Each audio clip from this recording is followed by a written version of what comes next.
மேற்கு தொடர்ச்சி மலைக்கு பக்கத்துல இருந்து அடர்ந்த காடு அது. அந்த காட்டுல ஒரு பெரிய காலேஜ் இருந்தது. அந்த காட்டுல இருந்த எல்லா பறவைகளும் அந்த காலேஜ்ல தான் தங்களுடைய குழந்தைங்களை படிக்க வச்சாங்க. ஒரு நாள் தங்களுடைய குழந்தைங்களுக்கு ஃபீஸ் கட்டுறதுக்காக கோரிக்காகவும் ரீட்டாக்குலயும் அங்க போயிருந்தாங்க. ரீட்டா, அங்க பாரு, அங்க ஒரு பையன் கூட பேசிக்கிட்டு இருக்கிறது நம்ம சோனா குருவியோட பொண்ணு பியூட்டி தானே? ஆமா கோரி, அது நம்ம பியூட்டி தான். உனக்கு அவளை கூட அடையாளம் தெரியல? ரீட்டா, அவ பியூட்டி தான் எனக்கும் தெரியும். ஆனா பியூட்டியோட அம்மா சோனா குழந்தைங்களை அப்படி வளர்க்கணும் இப்படி வளர்க்கணும்னு நமக்கு எப்படி எல்லாம் பாடம் எடுப்பா. ஆனா பாரு, சோனாவோட பொண்ணு இங்க ஏதோ ஒரு பையன்கிட்ட கல்ல போட்டுக்கிட்டு நிக்கிறா. கோரி, நீ ஏன் இப்படி பேசுற? கூட படிக்கிற பையனா இருக்கும், இதையெல்லாம் தப்பா எடுத்துக்கலாமா? ரீட்டா, எடுத்துக்க மாட்டீங்க. சோனா பொண்ணு பேசினா தப்பா எடுத்துக்க மாட்டீங்க. ஆனா என் பொண்ணு பேசினா அதை ஒரு பெரிய விஷயமாக்குவீங்க. ஐயோ கோரி, கூட படிக்கிற பசங்க கிட்ட யாரு பேசினாலும் அது தப்பே இல்ல. பீஸ் கட்டியாச்சுல்ல, வா கிளம்புவோம். ஏன் இங்க நின்னுகிட்டு வெட்டி கதை பேசிக்கிட்டு இருக்க? இப்படி சொன்ன ரீட்டா பிறகு கோரிக்காகத்தை அழைச்சுக்கிட்டு அங்கிருந்து பறந்து போயிடுச்சு. வீட்டுக்கு போன கோரிக்காகத்துக்கு வீட்டுல உட்கார முடியல. சோனா குருவிய நோஸ் கட் பண்றதுக்கு நல்ல சந்தர்ப்பம் கிடைச்சிருக்கு. இத நாம மிஸ் பண்ணவே கூடாது. சோனா, உன் பொண்ணு பியூட்டிய இனிமே காலேஜுக்கு அனுப்ப வேண்டாம். அவளை காலேஜை விட்டு நிறுத்து. என்ன கோரியக்கா, ஏன் இப்படி சொல்றீங்க? கூட படிக்கிற பசங்க கிட்ட உன் பொண்ணு ரொம்ப ஓவரா பேசிக்கிட்டு இருக்கா. இதெல்லாம் சரிப்பட்டு வரும்னு எனக்கு தோணல. கோரியக்கா, நான் என் பொண்ணுக்கு நல்லது கெட்டது எல்லாம் சொல்லி கொடுத்துதான் வளர்த்துருக்கேன். அப்ப நாங்க மட்டும் எங்க பொண்ணுக்கு கெட்டதை மட்டும் தான் சொல்லி கொடுத்து வளர்க்குறோமா? இங்க பாரு, என் பேச்ச நீ இப்ப கேக்கல, ஒரு நாள் இல்ல ஒரு நாள் யாரையாவது இழுத்துக்கிட்டு உன் பொண்ணு ஓடதான் போறா. கோரியக்கா, நீங்களும் ஒரு பொண்ணு வச்சிருக்கீங்க, ஏன் என் பொண்ணு இப்படி பேசுறீங்க? நீங்க நினைக்கிற மாதிரி ஒரு காரியத்தை பியூட்டி ஒரு நாளும் செய்ய மாட்டா. சோனா, ஒரு நாள் இல்ல ஒரு நாள் நான் சொன்னது நடக்கும். அப்ப நினைச்சு பாப்ப கோரியக்கா அன்னைக்கே சொன்னாங்களேன்னு. இப்படி சொல்லிட்டு கோரிக்காக அங்க இருந்து பறந்து போயிடுச்சு. அன்னைக்கு சாயங்காலம் ஆச்சு. காலேஜை விட்டு எல்லா பறவைங்களும் தங்களுடைய வீடுகளுக்கு போயிட்டாங்க. பிளாக்கி, சீக்கிரம் கிளம்பு. ஏன் இன்னும் இங்க நின்னுகிட்டு இருக்க? பியூட்டி, என்னோட ஃப்ரெண்டு ஒருத்தன் ஏதோ பேசணும்னு காபி ஷாப்க்கு வர சொல்லிருக்கான். வா, காபி ஷாப்க்கு போய் ஒரு காபி குடிச்சிட்டு அப்படியே வீட்டுக்கு போயிடலாம். பிளாக்கி, நான் வரல, நீ காபி சாப்பிட்டுட்டு வீட்டுக்கு வா. நான் இப்பவே கிளம்புறேன்.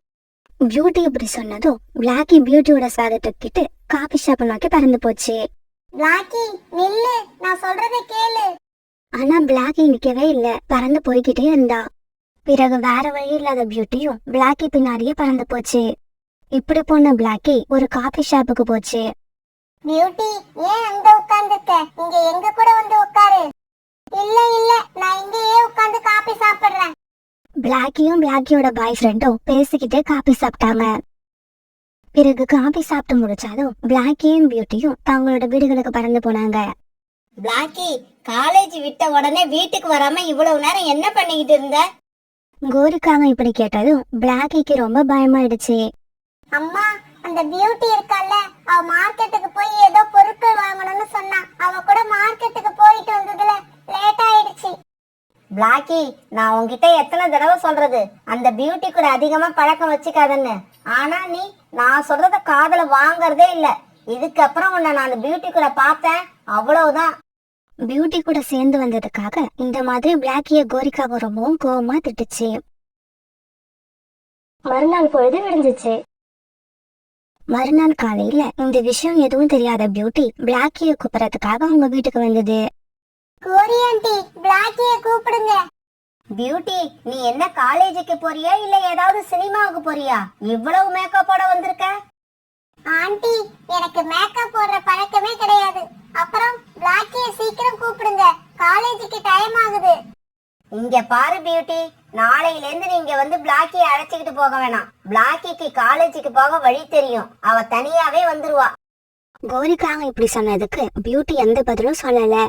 பிறகு பிளாக்கியும் பியூட்டியும் தங்களுடைய காலேஜுக்கு பறந்து போனாங்க.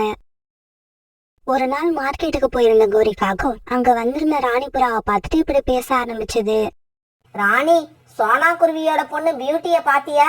இந்த வயசுல ஓவரா மேக்கப் போட்டுக்கிட்டு ஊர் சுத்துறா. சோனாவும் அத கொஞ்சம் கூட கண்டுக்கவே மாட்டேங்குது. அப்படியா?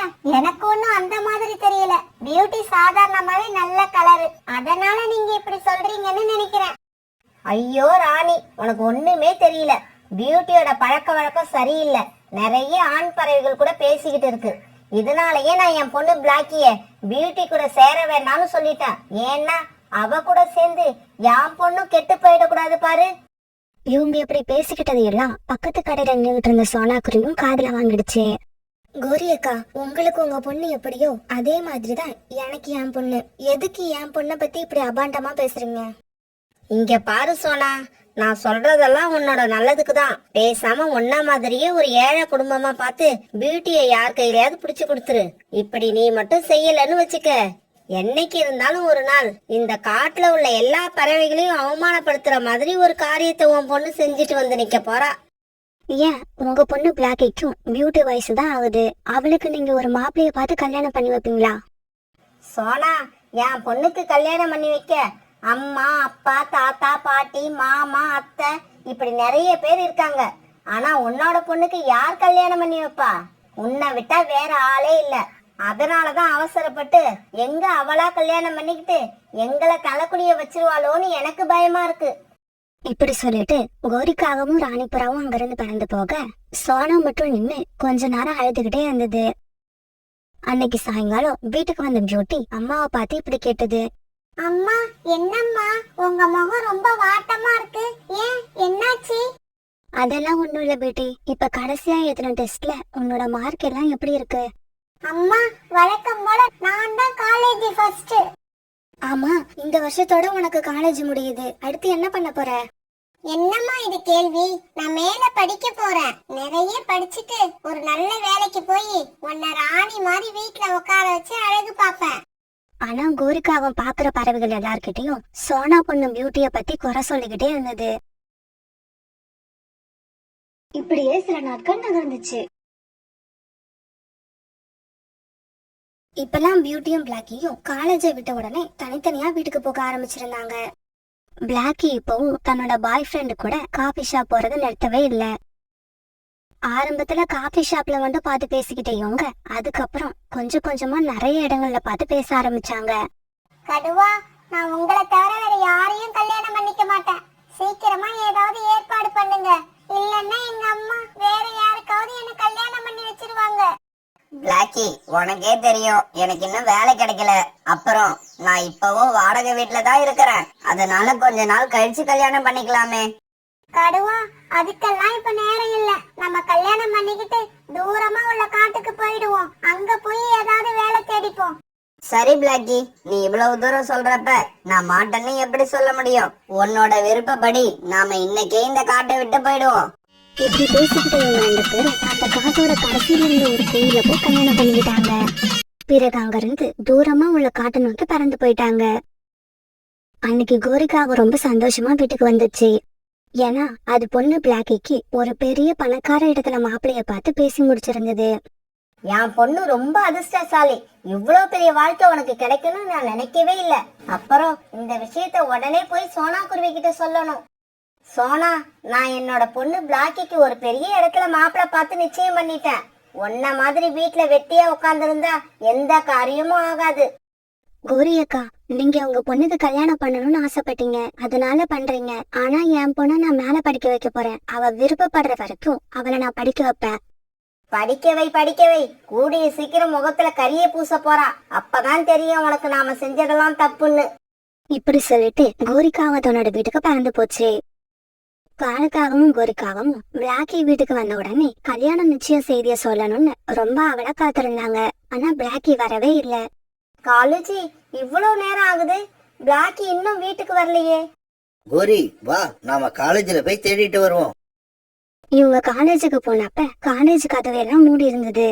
என்னங்க, காலேஜ் கதவெல்லாம் மூடி இருக்கு. இப்ப நாம எங்க போய் தேடுறது?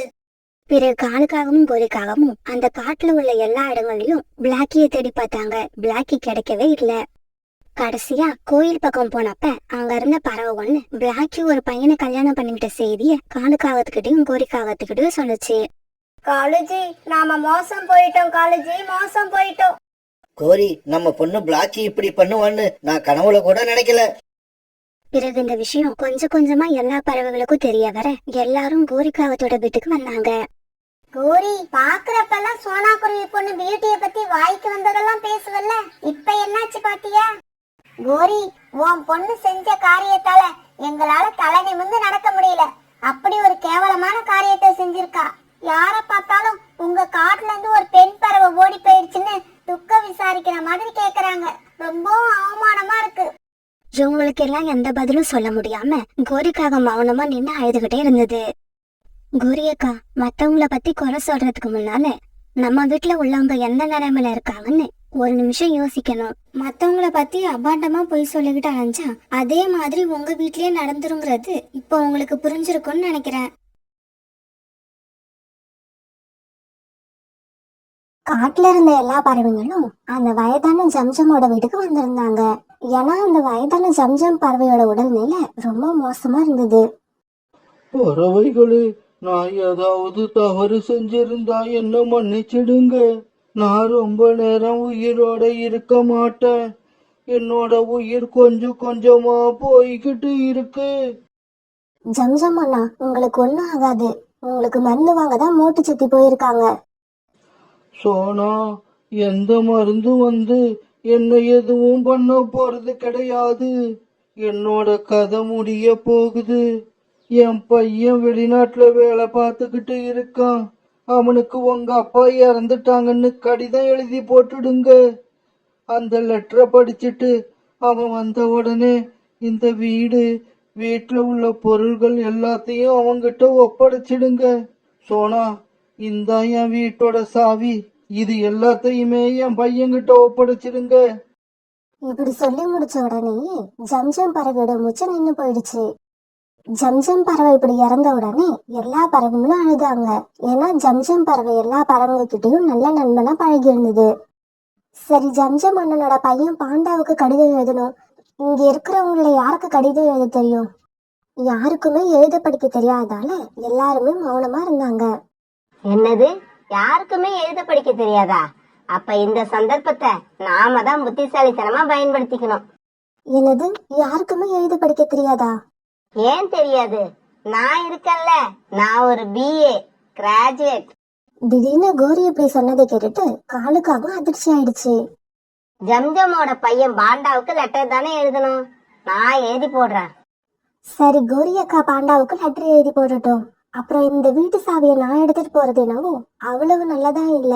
எங்கேயாவது தொலைஞ்சு போறதுக்கு சான்ஸ் இருக்கு. அதனால சாவிய வாசல்ல உள்ள மரத்திலேயே வச்சுட்டு போவோம்.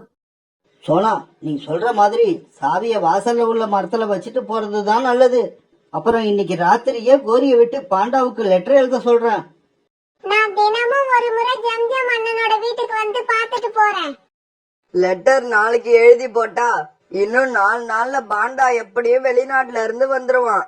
வீட்டு சாவிய அவனோட கையில ஒப்படைச்சிட்டா நம்ம கடமை முடிஞ்சது. பிறகு எல்லா பறவைகளும் ஜம்ஜமோட உடலை தூக்கிட்டு போய் ஒரு இடத்துல வச்சு இறுதி சடங்கு செஞ்சு முடிச்சாங்க. பிறகு ராத்திரி ஆகி போனதால எல்லா பறவைகளும் அவங்கவுங்க வீட்டுக்கு பறந்து போனாங்க. கோரி BA ஜம்ஜமோட பையனுக்கு லெட்டரை தமிழ்ல எழுத போறீங்களா இல்ல இங்கிலீஷ்ல எழுத போறீங்களா? காலுஜி, எனக்கு தமிழ் எழுத்துக்கும் இங்கிலீஷ் எழுத்துக்கும் வித்தியாசமே தெரியாது.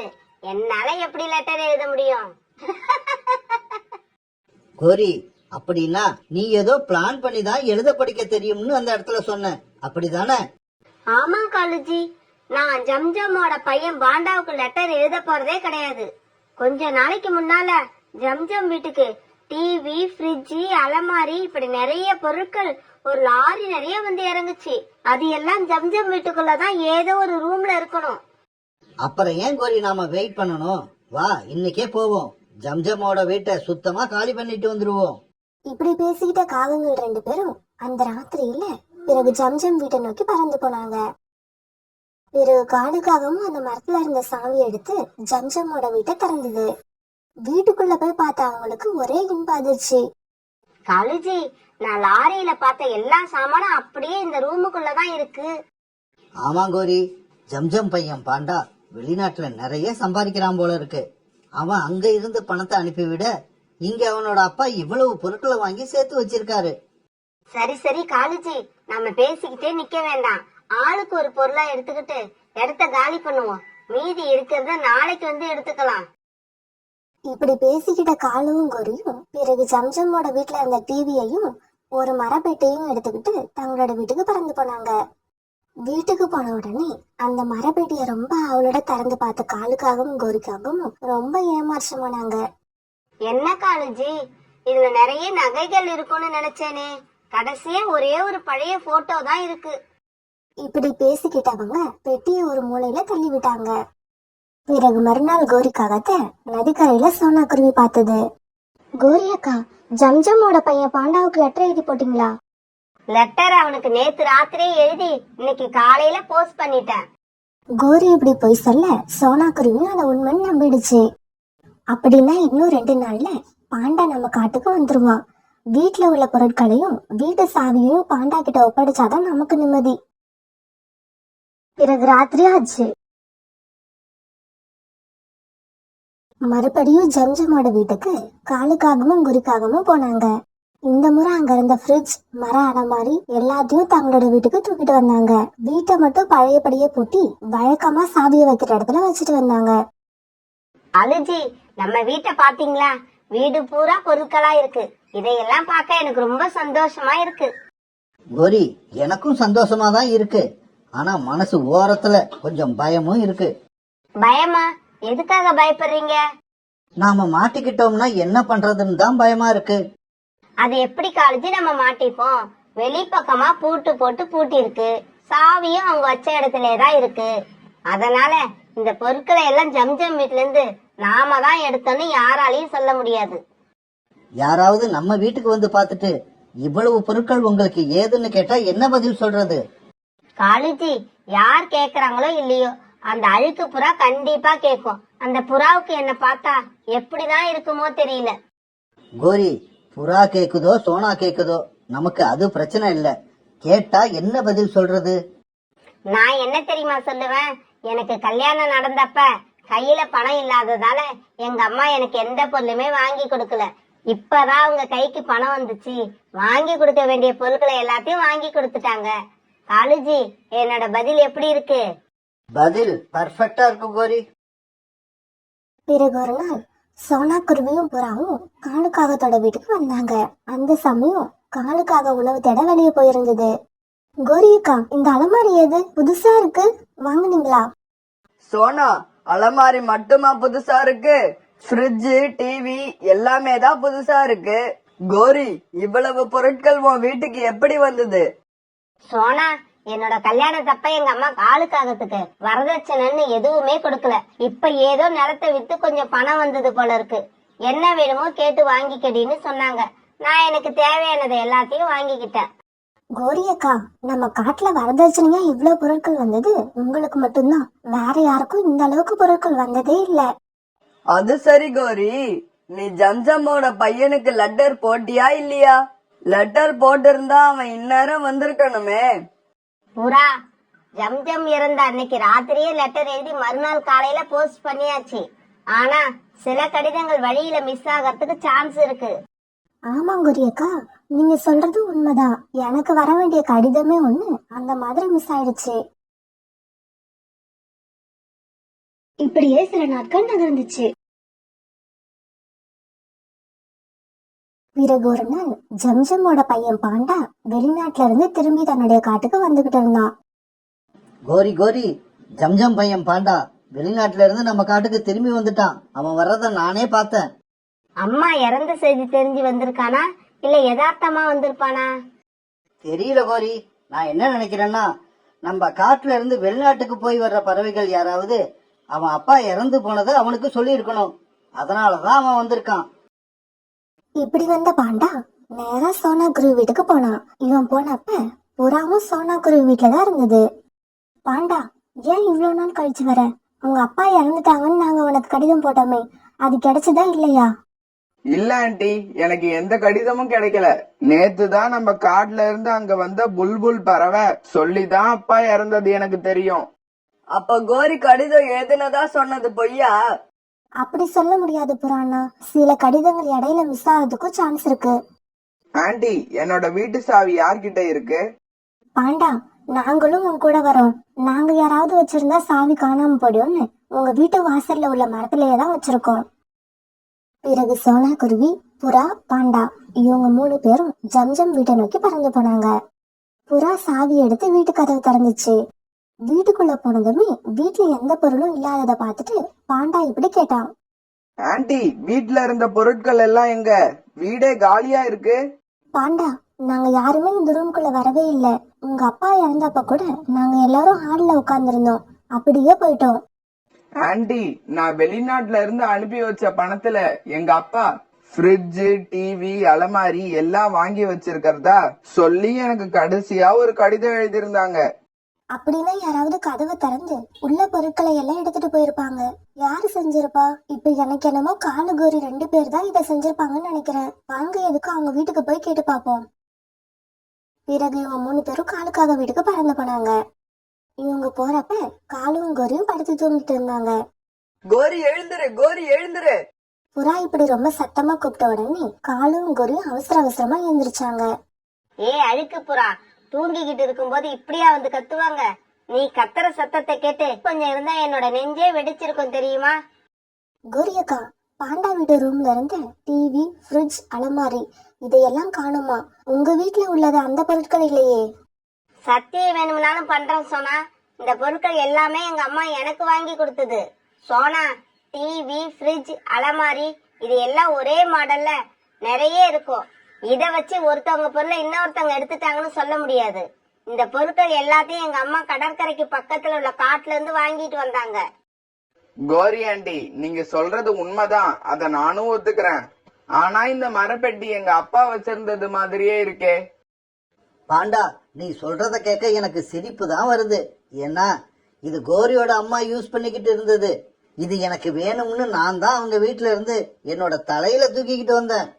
சரி பாண்டா, எதுக்கும் நீ போய் அந்த மரப்பெட்டியை திறந்து பாரு. உள்ள உள்ளத வச்சு பெட்டி யாருதுன்னு கண்டுபிடிச்சிடலாம். உங்களுக்கு என்ன இன்னுமா என் மேல நம்பிக்கை வரல? நாங்க திருட்டை எல்லாம் எப்பவோ விட்டுட்டோம். கோரி சொன்னதை காதுலயே வாங்காத புறா மரப்பெட்டியை திறந்து பார்த்தது. அதுல ஜம்ஜம் பறவையும் பாண்டாவும் ஒன்னா எடுத்திருந்த போட்டோ இருந்தது. இந்த போட்டோ நானும் எங்க அப்பாவும் எடுத்துக்கிட்டது. இதை எடுத்து 6 மாசம் ஆகுது. கோரி, இந்த போட்டோல உள்ளது யாரு? நீயும் உங்க அப்பாவுமா? புறாவோட இந்த கேள்விக்கு கோரிக்காக எந்த பதிலும் சொல்லாம மௌனமா இருந்தது.